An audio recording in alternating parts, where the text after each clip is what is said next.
이 시간 다 같이 자리에서 일어나셔서 히브리서 11장 4절 말씀을 보시도록 하겠습니다. 히브리서 11장 4절 말씀 한 절이니까 합독을 하시도록 하겠습니다. 히브리서 11장 4절 말씀, 히브리서 11장 4절 말씀을 합독하시겠습니다. 시작. 믿음으로 아벨은 가인보다 더 나은 제사를 하나님께 드림으로 의로운 자라 하시는 증거를 얻었으니 하나님이 그 예물에 대하여 증언하심이라.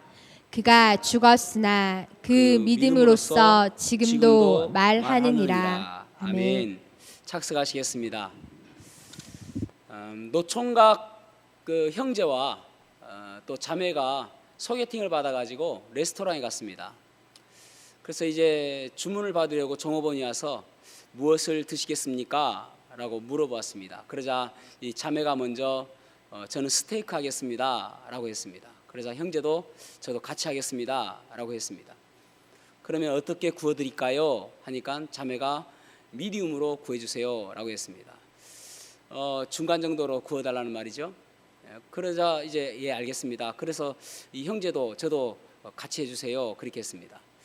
그리고 가고 나서 형제가 하는 이야기가 자매님 여기는 믿음이 좋은 사람들인 것 같아요 그래요. 그래서 왜 그러냐 하니까 믿음으로 구워달라면서요. 예, 믿음으로 살아야 됩니다. 예, 믿음으로.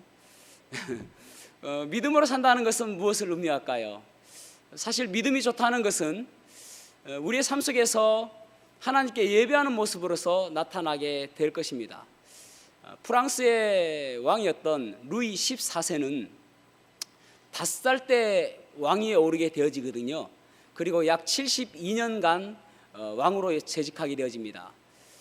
꽤 나라를 번성시킨 좋은 왕으로 평가되어집니다.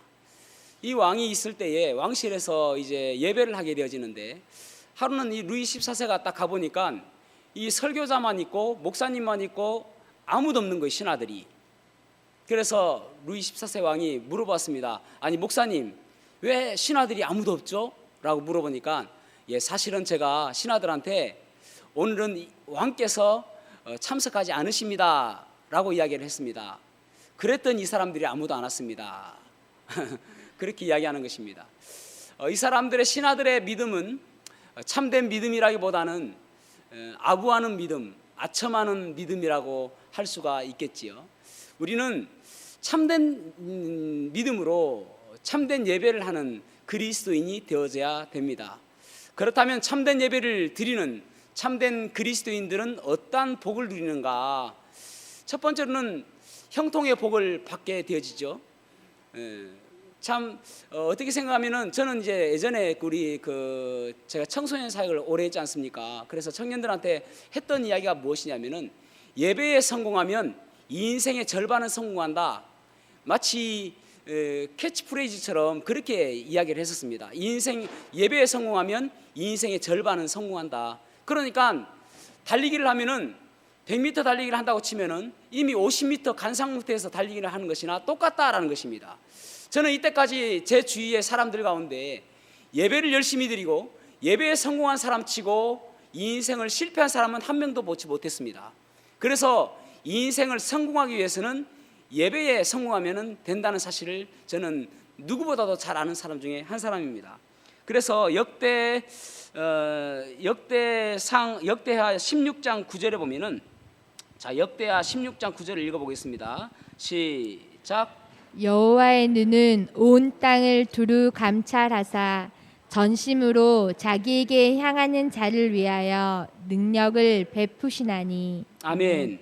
하나님께서 어떤 사람에게 능력을 베푸시는가 하면은 전심으로 자기를 향하는 사람에게는 하나님께서 능력을 베풀어 주신다 그렇게 말씀하고 있습니다. 그러니까 하나님께서 함께 하시고 하나님께서 능력을 베풀어 주시고 하나님께서 힘을 주시는 사람이 누구를 못 이기겠습니까?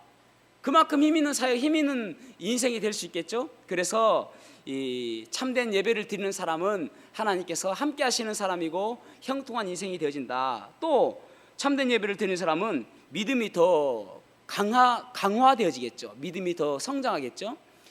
여기 아벨에 대해서 보면은 믿음으로 아벨은 그렇게 말씀하고 있습니다. 아벨은 무엇 때문에 더 나은 제사를 드릴 수 있었는가? 그 원동력이 믿음이었다라고 말씀하고 있습니다. 그러니까 믿음은 더 갈수록 하나님께서 인정하시는 사람이 될 수 있는 것이죠. 그리고 세 번째로는 하나님께서 인정하시는 인생이 되어진다. 여기 보면은 믿음으로 아벨은 가인보다 더 나은 제사를 하나님께 드림으로 의로운 자라 하시는 증거를 얻었으니, 그렇게 말씀하고 있습니다. 그러니까 하나님께서 너는 의로운 자다라고 인정해 주시고 있다라는 것입니다. 그래서 이 말씀을 보면은 우리가 예배에만 성공하면은 하나님께로부터 큰 축복을 받는 인생이 될 수 있다라는 것을 우리가 알 수가 있죠. 여기 보면은 아벨은 가인보다 더 나은 제사를 드렸다라는 것을 보면은 우리의 예배도 말이죠, 더 나은 예배가 있고 그렇지 않은 예배가 있음을 우리가 알 수가 있겠죠. 또 하나님께서 기뻐하시는 예배도 있고 그렇지 않은 예배도 있음을 우리는 알 수가 있는 것입니다. 많은 사람들이 예배를 드립니다. 많은 사람들이 예배당에 오기도 하고 또 많은 사람들이 집에서도 예배를 드립니다. 그런데 하나님께서 원하시는, 하나님께서 기뻐하시는, 하나님께서 인정하시는 그런 예배인가 아닌가는 우리가 생각해 보아야 되는 것입니다. 그렇다면 우리는 어떻게 하면은 하나님께서 기뻐하시고 하나님께서 원하시는 예배를 드릴 수 있을까요? 오늘 본문의 말씀을 가지고 당신은 참된 예배자입니까? 당신은 참된 예배자입니까? 라는 제목으로 말씀을 나누도록 하겠습니다. 첫 번째로는 마음과 삶이 담긴 예배가 참된 예배입니다. 다시 한번요. 마음과 삶이 담긴 예배가 참된 예배입니다. 사무엘상 15장에 보면은 사울 왕이 아말렉을 칩니다. 이 아말렉을 하나님께서는 결국은 멸망시키시겠다라고 약속을 벌써 출애굽을 BC 1446년에 했으니까 그때의 그 광야 생활에서 아말렉은 얼마나 치졸하고 또 얼마나 악한 존재인가 하면은 뒤에 처져 있는 아이들과 여인들을 공격하는 그런 나쁜 족속이었습니다. 그래서 하나님께서 너희들을 끝내는 멸망시켰다라고 하시고 하나님의 뒤끝 장렬이 드디어 사울 때에 와서 그 일을 행하시는 것입니다. 그래서 사울에게 명하시기를 너는 아말렉을 치되 생명이 붙어있는, 숨이 붙어있는 것은 다 진멸해라. 하나님의 진멸법을 사울에게 명하십니다. 그런데 사울은 그렇지 않아요. 기름지고 좋은 것들은 숨겨놓습니다. 그리고 사무엘이 왔을 때에 뭐 외양간에서 소가 울고 그러니까 이 소나 이런 양떼나 이런 울음소리가 무슨 울음소리입니까? 아니 진멸하라고 했는데 진멸하지 않았습니까? 라고 물어보니까 사울이 하는 이야기가 무엇입니까? 내가 하나님께 제사하려고 그랬다. 하나님께 드리려고 그랬다. 내 마음은 얼마나 착하냐 이거예요. 하나님께 드리려고 했다. 그때 사무엘이 하는 말이 사무엘상 15장 22절에서 23절에 말씀하고 있습니다. 읽어보겠습니다. 시작. 사무엘이 이르되 여호와께서 번제와 다른 제사를 그의 목소리를 청종한 것을 좋아하심같이 좋아하시겠나이까. 순종이 제사보다 낫고 듣는 것이 순양의 기름보다 나으니 이는 거역하는 것은 점치는 죄와 같고 완고한 것은 사신 우상에게 절하는 죄와 같음이라. 왕이 여호와의 말씀을 버렸으므로 여호와께서도 왕을 버려 왕이 되지 못하게 하셨나이다 하니. 아멘. 아멘. 사무엘의 말의 요약은 이것입니다. 아무리 많은 제물을 드리고 아무리 모든 것들을 한다 할지라도 하나님과의 관계에서 깨지면 이것은 아무것도 아니다라는 것입니다. 다른 말로 이야기하면 그 제물에 당신의 마음이 담기지 않으면, 당신의 정성이 담기지 않으면, 이 마음 중심이 담기지 않으면 그것은 참된 예물이 아니다라는 것입니다. 여러분, 우리가 참 그 선물을 받지 않습니까? 저도 우리 아이들한테 뭐 생일 때나 이럴 때 되면 선물을 받습니다. 그러면은 어느 부모가 아이들이 선물을 줬는데 야 이게 얼마짜리야, 얼마나 비싼 거야, 그걸 따지는 사람이 어디 있습니까? 아무도 없잖아요. 그보다도 이 선물에 얼마나 그 아이들의 마음이 담겨져 있는지, 부모를 향한 사랑하는 마음과 공경하는 마음이 있는지, 그것이 더 감동스럽잖아요. 예를 들어서 아무 것이 없다, 아무 값진 것이 아니다 할지라도, 예전에 우리 아이들이 저한테 선물 줬던 것이 어떤 거냐면은 자기들이 노래를 녹음해 가지고 생신 축하드린다고 그런 적도 있습니다. 얼마나 감동이 되는지 몰라요. 또 옛날에 그 어떤 청년들 모두가 한 소절씩 노래 가지고 또 저한테 보내주는 그런 적도 있습니다. 이것이 얼마나 감동이 되십니까? 아니, 뭐니 해도 머니가 최고야 라고 이야기하는 사람 많잖아요. 사실 머니보다는 저는 그 정성이 더 좋다고 생각합니다. 그러니까 예배 드리는 사람들은 하나님 앞에 예배 드릴 때에 그 하나님을 공경하는 마음, 경외하는 마음, 이 마음이 담겨져 있지 않냐면은 이것은 참된 예배가 아닐 수 있다는 사실입니다. 중요한 것은 마음이 담겨져 있어야 됩니다. 여러분, 예배를 영어로 서비스라고 이야기하거든요. 서비스란 무엇인가 하면은 예전에 그런 카피도 있었죠. 고객이 만족할 때까지, 고객이 오케이 할 때까지, 고객이 오케이 해야 내가 오케이 한다는 것입니다. 여러분, 하나님께서 만족하시는 것이 예배입니다. 우리가 얼마나 예배를 드리고 오늘 예배 은혜가 되었다, 나에게 얼마나 감동이 되었다, 나에게 얼마나 감격이 되었다, 나에게 얼마나 은혜가 되었다, 이 말은 내가 감동받는 거잖아요. 그게 아니에요. 예배는 하나님께서 이 예배를 얼마나 즐거워하셨을까, 하나님께서 이 예배를 얼마나 기뻐하시며 받았을까, 이것이 예배인 것입니다. 내가 얼마나 즐거워하느냐, 내가 얼마나 말씀을 통해서 기뻐했느냐, 그게 예배가 아니라 말이죠. 예배를 받으시는 하나님께서 어떠하셨는가. 그래서 옥합을 깨뜨린 그것을 향유를 깨뜨린 그 향유 옥합을 깨뜨린 그것을 바라보시면서 예수님께서 칭찬하신 것은, 그것은 예수님께서 기뻐하셨다는 말입니다. 그런데 가룟 유다나 또 어떤 다른 사람들도 그럴 수 있겠죠. 가룟 유다 같은 경우는 이것을 팔았으면 얼마나 많은 300데나리온 될 건데, 300데나리온이면은 장정이 300일 일할 돈, 그러니까 한 연봉 정도 되겠죠. 1년치 그 정도 돈이 될 텐데, 그래서 가난한 사람 도와주면 얼마나 좋았을까. 그게 아니란 말입니다. 예배는 하나님께서 기뻐하시는 것, 주님께서 기뻐하시는 것, 그것이 진정한 예배인 것입니다. 그렇다면 여러분 한번 생각해 보셔야 됩니다. 내가 지금 드리고 있는 이 예배가 하나님께서 기뻐하시는 예배인가? 내 시선과 내 관심과 내 가치관과 내 모든 주목하고 있는 것이 우리 주님을 향하고 있는가? 그래야 참된 예배가 된다는 것입니다. 그 예배를 하나님께서는 받아주시는 것이죠. 하와이에 가면은 뉴 호프 커뮤니티 처치라는 교회가 있는데, 거기에 웨인 코데이로 목사님이 계시다고 합니다. 이 웨인 코데이로 목사님은 주로 이제 청소년들 위주로 사역을 많이 하시니까 이제 뭐 음악이나 그런 것들이 조금 최신곡들이 많겠죠. 그러면은 최신곡들이 많다는 것은 전기 음향기기를 많이 쓰지 않겠습니까? 교회가 얼마나 부흥하는지 12,000명까지 부흥한 거예요. 그런데 이제 그전에는 학교를 빌려서 예배를 드렸는데, 학교에서 더 이상 우리 학교를 빌려줄 수가 없습니다, 이제 안 되겠습니다 라는 통보를 받게 되어집니다. 그래서 이제는 공원에서 예배를 드리는 거예요. 12,000명이. 그런데 한 주일은 막 갑자기 비가 막 오는 것입니다. 그래서 이 코데이로 목사님이 하나님께 기도하는 거예요. 하나님, 이 비를 멈춰 주십시오. 반드시 멈춰 주실 것이라는 그런 확신이 막 있는 거예요. 왜냐하면 하나님께 예배하는 것이니까.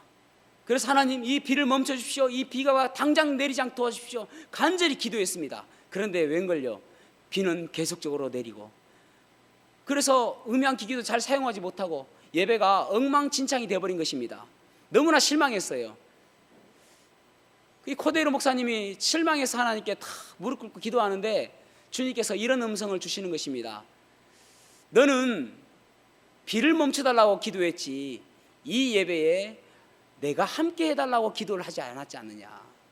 정말 중요한 것은 그 예배가 어떤 예배를 드리는 것이 중요한 것이 아니라 내가 함께하는 예배가 되어야 되지 않겠느냐. 그 음성을 주시더라는 것입니다. 여러분 마찬가지입니다.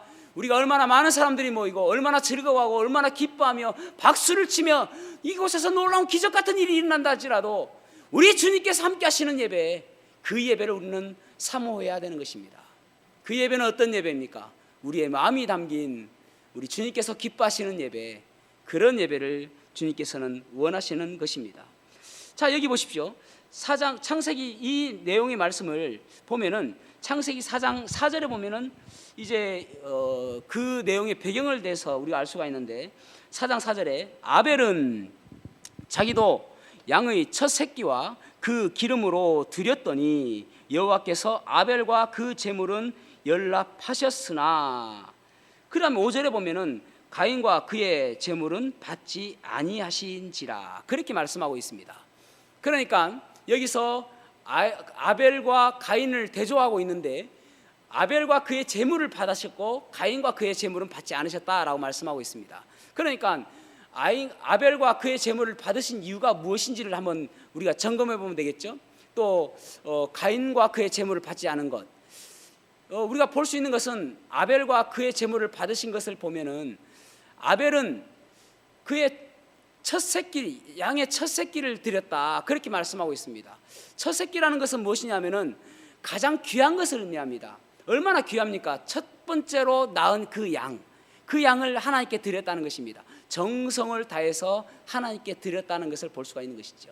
그러니까 이 가장 귀한 것을 드리는 모습, 그러면은 가인은 어떻게 드렸는가? 4장 3절에 보면은 그의 곡식을 드렸다, 그렇게 말씀하고 있습니다. 그런데 가인은 그의 곡식을 그냥 드렸다, 가장 귀중한 것을 드렸다라는 그런 의미가 없습니다. 하나님께서는 레위기에 보면은 곡식으로도 하나님께 제사를 드릴 수가 있습니다. 또 짐승으로도 제사를 드릴 수가 있습니다. 그런데 곡식으로 드릴 때는 반드시 무엇이 필요하냐면은 고운 가루로 드려야 됩니다. 그러니까 고운 가루로 드리라는 그 의미는 무엇이냐면은 그 가루를 오늘날 같으면 방앗간 가지고 곱게 뽑아주세요 하면은 뽑아주지 않습니까? 그런데 그때는 마치 절구통에 그 가루로 이렇게 찌듯이 그래서 해야 되잖아요. 얼마나 정성이 들어갑니까? 그 정성이 가인의 예물에는 빠져 있는 거예요. 그러니까 결국은 그 제물도 받지 아니하고 가인도 받지 아니하고 결국은 아벨도 받고 가인의 제물도 받았다는 것입니다. 그러니까 이 제물과 그 가인 그 마음속에서 두 가지를 볼 수가 있는데 그 태도를 알 수가 있는 것이죠. 아벨의 태도와 그 제물의 그 가장 귀한 것을 드린 것과 또 가인의 태도와 그 제물을 대충 드린 것, 그것을 볼 수가 있는 것입니다. 그래서 마음과 중요한 것이 무엇이냐면은 여러분, 우리는 그리스도인들은 두 가지의 삶을 가지고 살아가요. 하나는 워시퍼, 예배자, 또 하나는 워커, 일하는 자. 그러니까 예배자와 일하는 자로 살아간다는 말입니다. 그러니까 우리가 교회에서는 예배자로서 또 밖에서는 일하는 자로서 살아가는 것이 아니라 교회에서 예배하는 이 모습이 일하는 자로서의 예배하는 자 모습으로 연결되어져야 됨을 알 수가 있는 것입니다. 그게 삶의 태도예요. 그러니까 하나님께 예배하는 것은 여기서는 참 뜨겁게 예배했는데 나가면서 예배의 모습이 완전히 바뀌는 것은 문제가 있는 것입니다. 그래서 로마서 12장 1절에 보면은 그러므로 형제들아 내가 하나님의 모든 자비하심으로 너희를 권하노니 너희 몸을 하나님이 기뻐하시는 거룩한 산 제물로 드리라. 이것이 너희가 드릴 영적 제사다. 그렇게 말씀하고 있잖아요. 그러니까 우리가 살아가면서도 제물된 모습으로 하나님께 드려진 모습으로 살아가야 됨을 말씀하고 있는 것입니다. 그래서 여러분 미가서 6장 8절 보면은 자, 미가서 6장 6절에서 8절 읽어보겠습니다. 미가서 6장 6절에서 8절 시작. 내가 무엇을 가지고 여호와 앞에 나아가며 높으신 하나님께 경배할까? 내가 번제물로 1년 된 송아지를 가지고 그 앞에 나아갈까? 여호와께서 천천의 순양이나 만만의 강물 같은 기름을 기뻐하실까? 내 허물을 위하여 내 맏아들을 내 영혼의 죄로 말미암아 내 몸에 열매를 드릴까? 사람아 주께서 선한 것이 무엇임을 내게 보이셨나니 여호와께서 내게 구하시는 것은 오직 정의를 행하며 인자를 사랑하며 겸손하게 내 하나님과 함께 행하는 것이 아니냐. 아멘. 아멘. 여러분, 여기서 보면은 하나님께서 진정 원하시는 것이 무엇인가? 천천의 수량과 또 만만의 강물 같은 기름을 하나님께서 기뻐하실까? 그러니까 아무리 많은 것을 가져오고 아무리 많은 것을 하나님께 드린다 할지라도 하나님께서는 그것을 기뻐하시는 것이 아니라 하나님께서는 내게 선하신 것을 보이셨나니 오직 정의를 행하며 인자를 사랑하며, 인자를 사랑한다는 말은 사람을 사랑한다는 말이 아니에요. 인자하면 사람이 아니라 헤세드, 자비, 그러니까 은혜, 사랑, 이런 것들을 사랑한다는 말입니다. 그러니까 우리가 사모하는 것이 내가 은혜로운 사람, 자비로운 사람, 인자로운 사람, 그것을 사랑하는 마음으로 살아간다는 말입니다. 그러면 여러분, 교회 와서 다른 사람들을 헐뜯고 또 교회 와서 사람들과 싸우고 또 세상적인 그런 가치관으로 살아가고 그러지 않겠죠? 그런 모습대로 살아가야 된다. 그것이 하나님께서 기뻐하시는 참된 예배다. 여러분, 우리의 삶은 말이죠, 예배를 드릴 때마다 변화되어져야 돼요. 예배를 드릴 때마다 참된 예배를 드렸다는 것은, 내가 그날 예배를 드렸다는 것은 조금씩 성숙해지고 나의 모난 부분이 깎여지고 나의 잘못된 부분들이 다 바뀌어지는 그런 모습까지 가는 것, 그것이 참된 예배를 드리는 것입니다. 그러니까 우리가 예배는, 참된 예배는 마음과 삶을 드려지는 것이란 말입니다.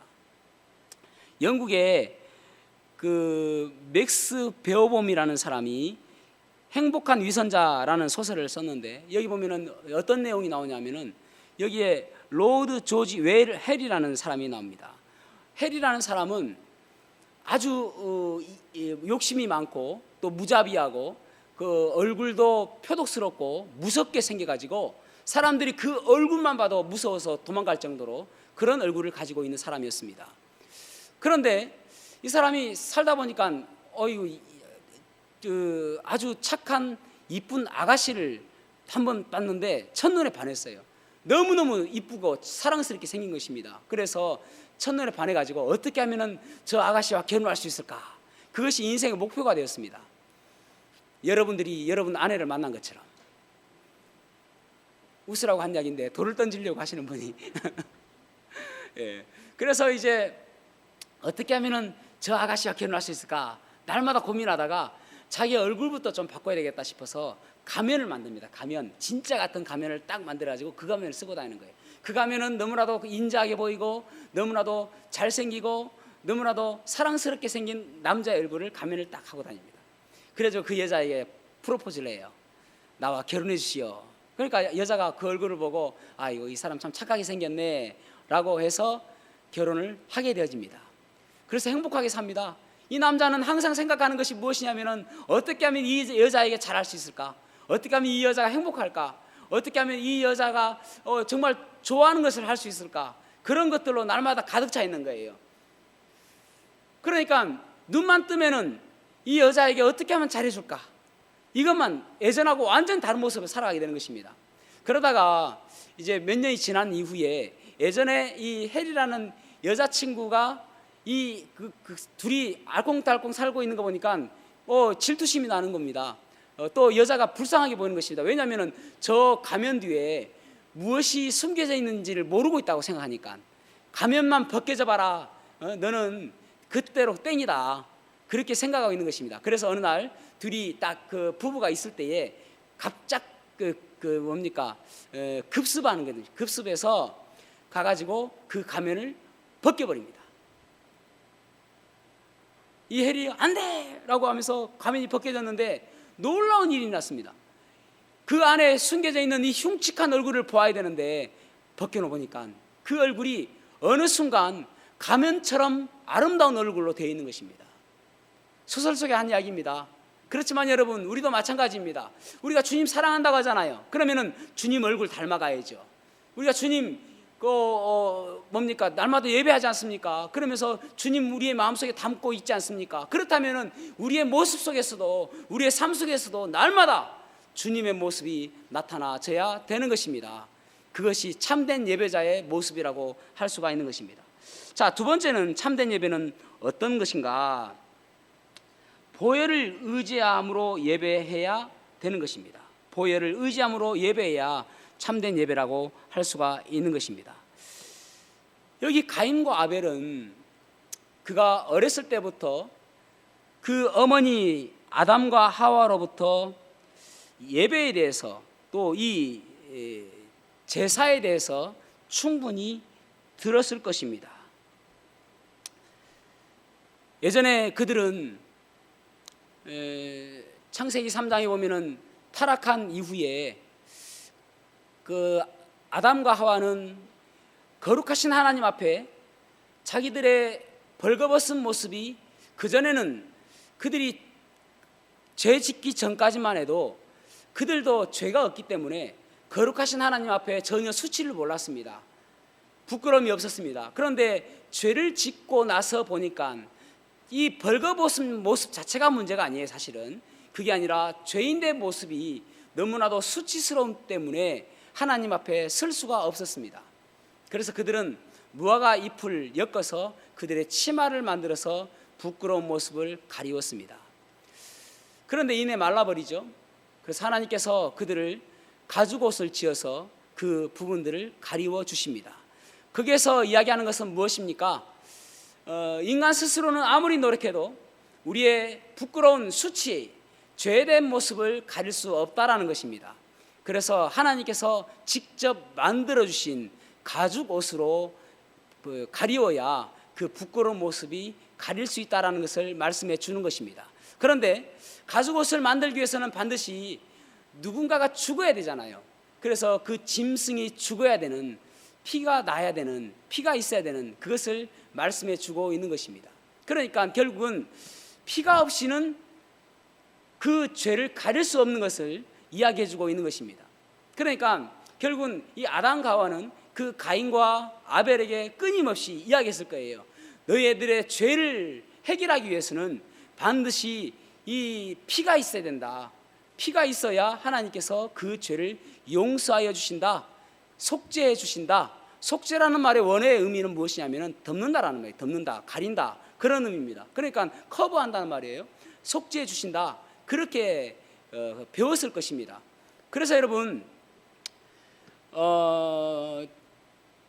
창세기 9장에 가면은 이제 그들에게 육식을 허용하시거든요. 하나님께서 노아 홍수 이후에 처음으로 창세기 9장에 이제는 육식을 허용하십니다. 그러니까 그 전에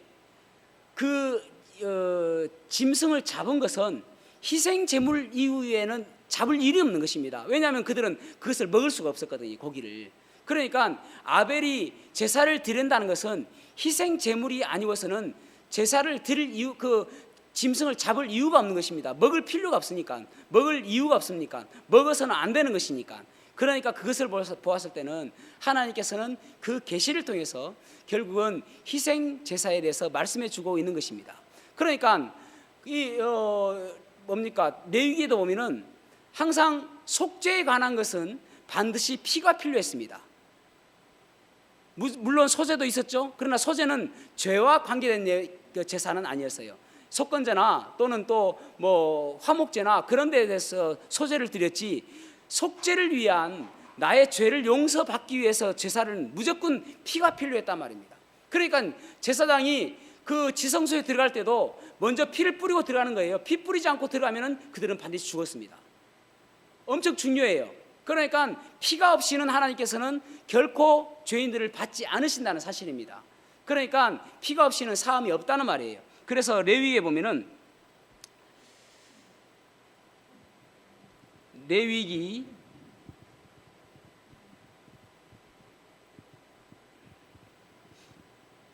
17장 11절 말씀을 읽어보겠습니다. 레위기 17장 11절 시작. 육체의 생명은 피에 있음이라. 내가 이 피를 너희에게 주어 제단에 뿌려 너희의 생명을 위하여 속죄하게 하였나니 생명이 피에 있으므로 피가 죄에 속하느니라. 아멘. 속하다, 죄를 속죄한다라는 말은 죄를 면하게 한다 그런 말이죠. 한자로 이야기하면 죄를 면하게 한다 뭐 그런 뜻으로 이야기할 수 있을 것입니다. 그러니까 결국은 하나님께서 죄를 용서해 주시고 면하게 하시고 덮어주시는 반드시 그거에는 피가 필요하다는 것입니다. 피. 그러니까 아벨의 이 하나님께 드리는 이 제사를 하나님께서 기뻐 받으시는 이유는 아벨이 스스로 죄인된 모습 때문에 하나님께 그 피의 제사를 드렸다라고 볼 수가 있는 것이죠. 여러분, 우리가 하나님 앞에 나갈 때도 마찬가지입니다. 피가 없이는 하나님께서는 우리를 받아주지 아니하십니다. 우리가 예배 나올 때에 피가 없이는 받아주시지 않으신다는 사실입니다. 그래서 이사야 64장 6절을 보면은 우리가 나올 때에 우리가 어떤 경우에는 우리가 하나님 앞에 제가 한 주 동안 잘 살았습니다. 하나님을 위해서 열심히 살았습니다. 하나님 의롭게 살았습니다라고 우리가 그 의로운 옷을 입고 오는 그 옷들을 하나님께서 뭐라고 이야기하시냐면 더러운 누더기 옷과 같다 그렇게 말씀하세요. 아무리 우리가 깨끗한 옷을 입고 온다 할지라도 우리의 모든 옷들은 더러운 누더기 옷과 같다라고 말씀하시는 거예요. 그러니까 우리는 우리의 몸으로 이렇게 나오는 것이 아니라 오직 예수 그리스도의 보혈을 의지해서 나오게 되는 것입니다. 예수 그리스도의 보혈로 우리는 깨끗하여질 수 있는 피는 오직 예수 그리스도의 보혈밖에 없는 것입니다. 그래서 예배에 나올 때마다 구약의 제사는 죄를 속하기 위해서 죄를 속죄하기 위해서 하나님께 제사를 드렸다면 오늘날 예배는 예수 그리스도께서 우리 죄인들을 위해서 십자가에 달려 돌아가신 그 사실을 기뻐하는 마음으로 이 자리에 나오는 것입니다. 그래서 주님의 보혈에 의지해서 나오는 것이죠. 우리가 아까 불렀던 찬양처럼 아까 나의 죄를 씻기는 그 찬양이었잖아요. 나의 죄를 씻기는 예수의 피밖에 없네. 다시 정케하기도 예수의 피밖에 없네. 예수의 흘린 피 날 희게 하시니 귀하고 귀하다. 예수의 피밖에 없네. 우리의 죄를 깨끗게 하실 분은 오직 예수 그리스도의 피밖에 없는 것입니다.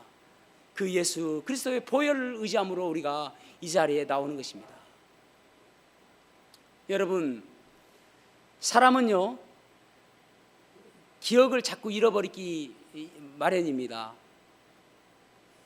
잘 잊어버리죠. 어떤 사람은 자기의 전화번호도 잊어버리는 사람들이 있다고 합니다. 어쩌면 우리가 어느 순간에 우리의 이름도 잊어버리는 때가 올 수도 있겠습니다. 어쩌면 우리의 가족도 잘 몰라보는 그런 때가 올지도 모르겠습니다. 그러나 여러분, 단 한 가지는 기억하셔야 돼요. 나는 죄인이었는데 예수 그리스도께서 나를 위하여 십자가에 달려 돌아가심으로 인해서 나의 죄의 값을 모두 예수님께서 대신 치루어 주셨다는 것, 이것만큼은 우리가 잊어서는 안 되는 것입니다. 이것만큼은 날마다 기억하며 사셔야 됩니다. 저는 성경이 66권 아닙니까? 장으로 치면 1189장, 절로 치면 31,173절. 이 절에서 가장 중요한 절이 어디인가라고 물어본다면 어떤 분들은 그러겠죠. 요한복음 3장 16절이 가장 중요한 구절이다. 물론 중요한 구절입니다. 성경에서 중요하지 않은 구절이 어디 있겠습니까? 모두가 다 중요하겠죠. 그리고 요한복음 3장 16절은 어떻게 생각하면 성경 전체의 결론 부분이기 때문에 중요하다라고 생각할 수 있을 것입니다. 또 어떤 분들은 요한복음 5장 24절이 중요하다라고 생각하시는 분들도 있을 것입니다. 저는 개인적으로 로마서 14장 8절 말씀이 저는 소명 구절이기 때문에 우리가 살아도 주를 위하여 살고 죽어도 주를 위하여 죽나니 그러므로 사나 죽으나 우리가 주의 것이로다. 이 말씀을 아주 중요한 구절로 생각합니다. 그런데 저에게 누군가가 가장 중요한 구절이 어디냐고, 어디를 가장 중요한 구절로 생각하냐고 묻는다면은 저는 요한계시록 14장 13절이라고 저는 생각합니다. 요한계시록 14장 13절에 보면은 그리스도 안에 죽는 자는 복이 있도다. 여러분, 그리스도 안에 죽어야 됩니다. 예수 그리스도의 보혈로 구원받음으로 인해서 우리가 이 땅에서 아무리 잘 살고 아무리 떵떵거리며 아무리 누리며 산다 할지라도 그리스도 밖에서 죽는 것만큼 불행한 일이 없는 거예요. 그리스도 안에서 죽어야 되는 것입니다. 생각해 보십시오. 그리스도 밖에 죽은 사람은 지옥이고 그리스도 안에 죽은 사람은 천국입니다. 그리스도 밖에 죽은 사람은 영원히 꺼지지 않는 불못에 지옥에서 살 수밖에 없고, 그리스도 안에서 죽는 사람은 영원한 천국에서 우리 주님과 함께하는 것입니다. 가장 불행한 사람이 어떤 사람입니까? 가장 불행한 사람이 마태복음 7장 21절에 보면은 나더러 주여 주여 하는 자마다 다 천국에 들어갈 것이 아니요. 많은 사람들이 교회에 옵니다. 많은 사람들이 예배당에 앉아 있습니다. 그런데 그 사람들 모두가 다 주여 주여 하잖아요. 그런데 성경에서는 다 천국에 들어갈 것이 아니다라고 말씀하고 있습니다. 주님, 제가 주님의 이름으로 무엇을 했지 않습니까?